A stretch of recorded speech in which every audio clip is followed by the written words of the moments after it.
আসসালামু আলাইকুম রহমতুল্লাহি ওবরাকাতু।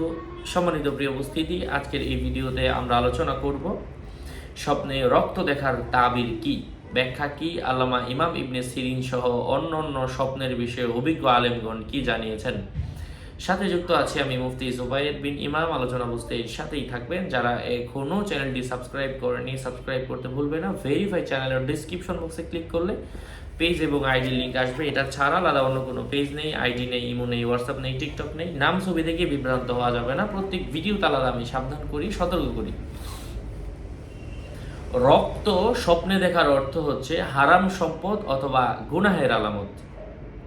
স্বপ্নে নিজেকে রক্তে রঞ্জিত হতে দেখা হারাম সম্পদ অর্জন করবে অথবা বড় ধরনের কোনো গুনাহে জড়াবে।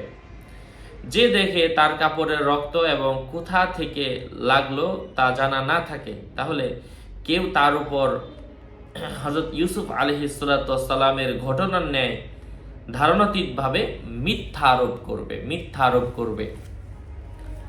নিজের জামা কাপড়ের মধ্যে যদি রক্ত দেখে, এর অর্থ হচ্ছে ধোঁকাবাজির আলামত, অথবা তার নামে কেউ মিথ্যা অপবাদ দিবে। যদি নিজেই তার কাপড়ের মধ্যে রক্ত মাখতে দেখে, সে নিজে মিথ্যাবাদী হওয়ার সম্ভাবনা রয়েছে। যদি কোনো পশুর রক্ত নিজের শরীরের মধ্যে দেখে, সে নিজে কৃপণ হওয়ার সম্ভাবনা, কারো কারো মতে সম্ভ্রান্ত কোনো ব্যক্তি হওয়ার সম্ভাবনা রয়েছে।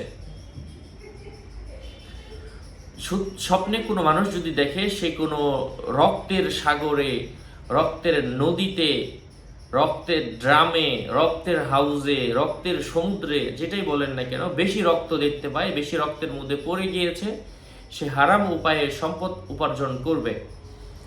এবং এই বিষয়ে কিছু ঘটনাও রয়েছে। হযরত সাঈদ ইবনে মুসাইয়িব রাহিমাহুল্লাহ তাআলা এর কাছে এসে এক ব্যক্তি বলল যে, হযরতজি, আমার হাতে এক ফোঁটা আমি রক্ত দেখেছি।